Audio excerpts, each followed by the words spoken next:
काल रात्री साधारणतः 11:30च्या दरम्यान पोलीस स्टेशनला कॉल पडला की एका मुलीला, लहान मुलीला, 5 वर्षीय मुलीला किडनॅपिंग करण्यात आलेलं आहे.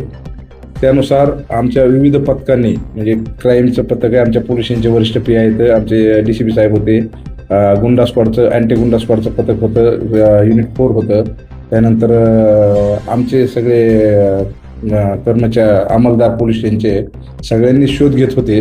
सकाळीपर्यंत शोध घेतला आणि शोध घेतल्यानंतर संशयावरून आम्ही याच्यातील एक आरोपी समीर कुमार मंडल, वय 32 वर्षे, राहणार उर्शे कारकेचाळ, तो जय हिंद कंपनीत नोकरी करतो. तो निर्भयतेच्या बाजूलाच पाठीमागच्याच रूममध्ये राहतो. तर त्याच्याकडून त्याला संशयावरून ताब्यात घेऊन अधिक विचारपूस केली. तसेच शोधाशोध घेतली. आमचे RCP पण होती.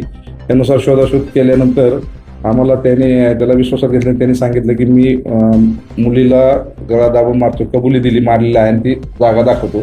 त्यानुसार आम्ही ते निर्भयता आम्हाला मूर्त अवस्थेत तिथे मिळून आली. ते आमचे पथक फॉरेन्सिकची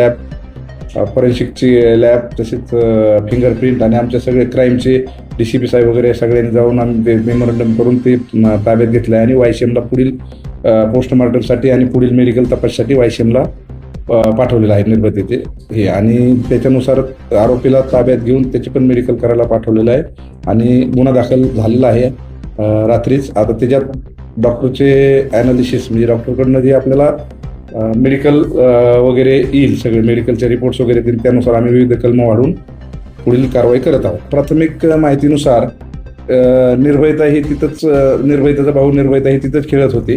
पण निर्भयतेला चॉकलेट द्यायची म्हणून सदर समीर कुमार मंडल चॉकलेट द्यायच्या हिशोबाने घेऊन गेला आणि त्याने हे कृत्य केलेलं आहे.